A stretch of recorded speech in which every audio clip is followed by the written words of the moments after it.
You take the blue pill. The story ends. You wake up in your bed and believe whatever you want to believe. You take the red pill. You stay in Wonderland. And I show you how deep the rabbit hole goes.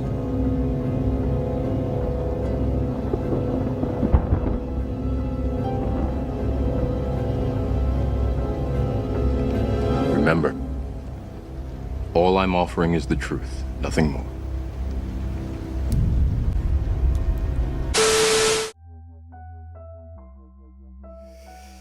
Phew, I do not need to be the first to tell you that Season 2 Short Wars is a lot more hectic than Season 1.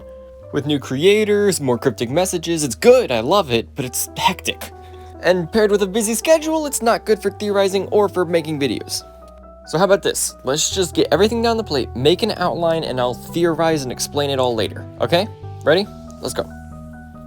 First, the boss created a Discord server on November 23rd, Thanksgiving, that was public to any viewers, and anybody that joined it would be considered part of his army. Second, this Discord server revealed 2 new members of the Short Wars, C.com and Bambayo, who worked for the boss.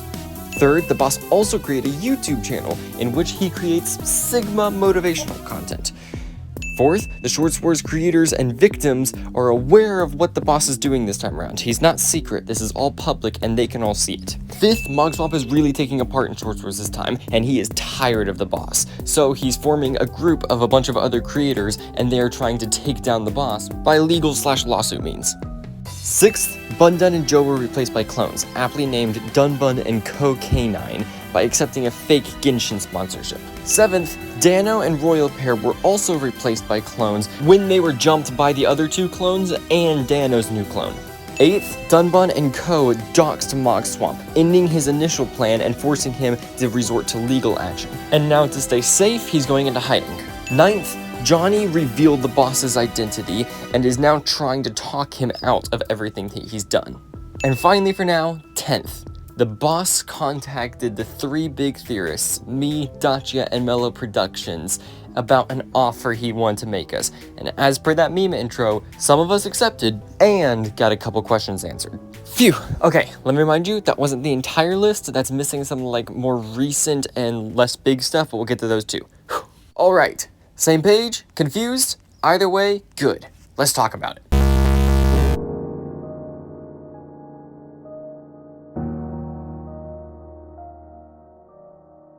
Alright, so looking back on that big summary, I've already covered those first about 3 topics in my first video on Season 2. As for the rest, we can just start working through it bit by bit. So our first question from that point on may be, what exactly is Mogswamp up to? Or for that matter, what is the Resistance?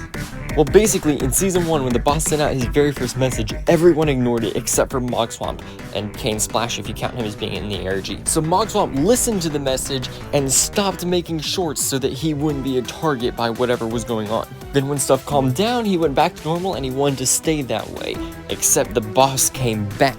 Then Mogswamp got tired of all the shenanigans, so he got himself a lawyer. Now he told us he can't tell us who the lawyer is, but that we'll approve of him, which has made everybody think that it's gotta be some YouTuber lawyer, and the only one that I know of, and that it seems everybody else knows of, is a guy called Law by Mike. I've seen plenty of comments saying that this guy's gotta show up later. And this is the only piece of evidence we have for this happening, but hey, who knows? But anyway, whoever the lawyer is advised Mogswamp to stay silent on everything. So Mogswamp did, except he's also sending us some secret messages in order to still communicate while being silent. Like in this very first short he uploaded where he explained everything that I just summarized for you, the very end shows these 4 strange words that are obviously not normal English, with Mogswamp saying the phrase, "the key is in your heart." Now somebody told me, and sorry I couldn't find this message again so I don't know who, but somebody said that phrase, "the key is in your heart," is supposed to be taken literally, and you're supposed to use "in your heart" as a key to decipher this code. I'm not sure how that's supposed to work, and maybe this key was for a completely different code and I'm remembering wrong, but this code can be broken without it. By replacing some letters, like Y with C or I with A, you can crack down the entire code to always check related videos. If you then go down to the bottom left of any of Mogswamp's shorts, you'll see a little play button. Now this is a, I think, kind of new YouTube Shorts feature where you can add related videos to your shorts. And normally you'll be able to see the title of that related video, but all of these related videos don't have titles at all. all. You can still click on the play button though, and it brings you to these weird, corrupted and glitchy videos.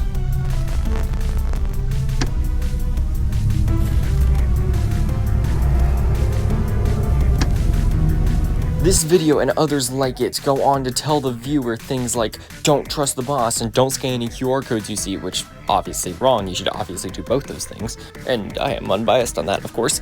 He also says why he's communicating like this, because he doesn't want the boss or his subordinates to be able to find these messages. Obviously, we're a bit too smart for that though.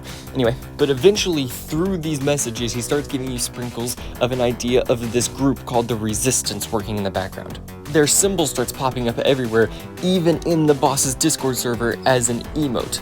Keep that in mind for later. He would go on to more formally announce this and show you what the Resistance really is, which is a group of all the victims of the boss's plans gathered together to do some legal lawsuit against the boss. Now, we're not sure who all is really in this. There's only a few members that have been confirmed because they've shown the symbol, such as obviously Mogswamp himself, and then like Royal Pear and Riggy. But it's possible that people like Johnny or Bundun are also part of it, or at least were.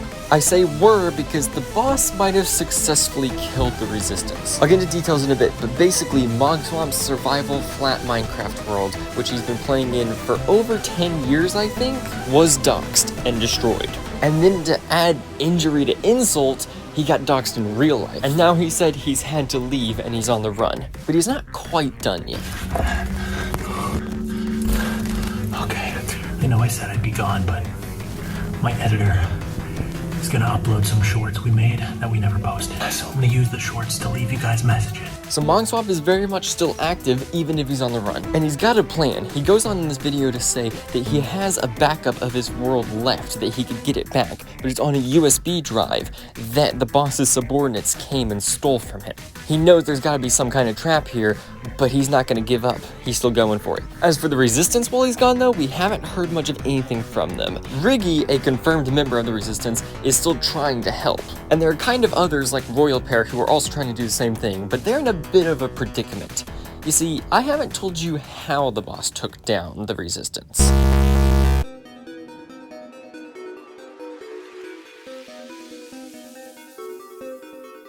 The boss has been acting pretty cocky for a long time, and for good reason, mind you, because he knows everything is under his control. Everything has gone exactly according to my design. The pawns have taken their moves, and they have fallen for my gambit. To take down the Resistance, the boss went back to his old strategy of clones. He learned from his mistakes from Season 1, so this time around, the clones don't start with 1 HP.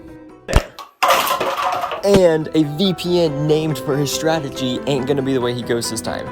Instead, he'll go for something that he knows the greatest speedrunner of all time can't resist. No, I don't think so. The only thing I'm ready to promote is Genshin. The boss failed because he didn't know that the first time. Second time he does, though. Speaking of Genshin, I got a sponsorship proposition from the company, but they told me I must bring another person. Are you sure this one's legit, Joe? Bro, it's 100% true and real. Trust. Let's click on the link. Ready? Okay. Yeah, I'm ready. 3, 2...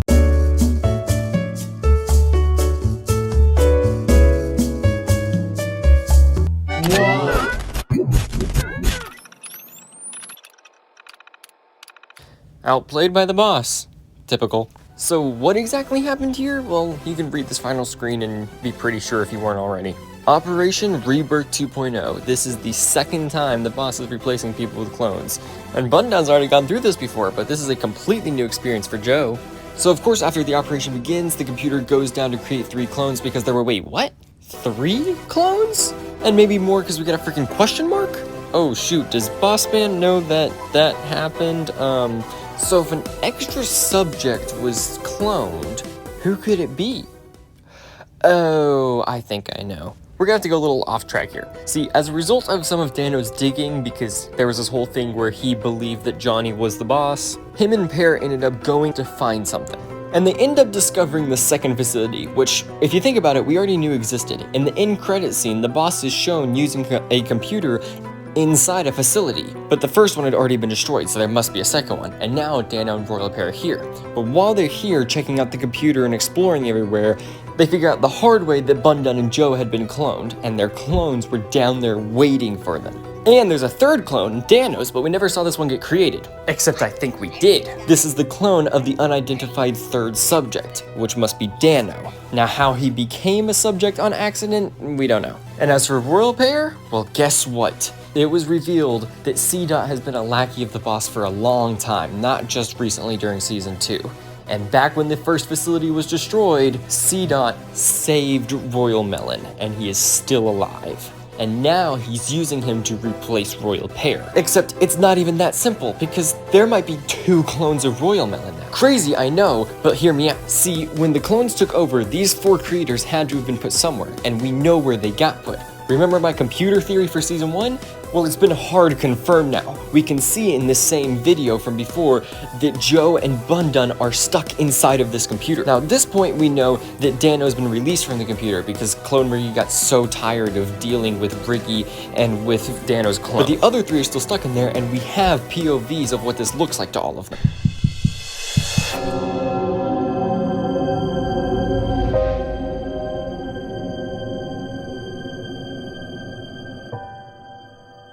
In Bundun's and Joe's case, they get thrown into this deep black void where they're either left to be there in captivity or even tortured in Joe's case. They luckily aren't completely left here because their clones, aptly named Dunbun and Cocanine, and Co's last name would probably still be Kane if that was YouTube friendly, but these 2 clones decide to go a little rogue on the boss, and they want to still upload videos on the 2 original creators' channels, even if the boss doesn't want them to.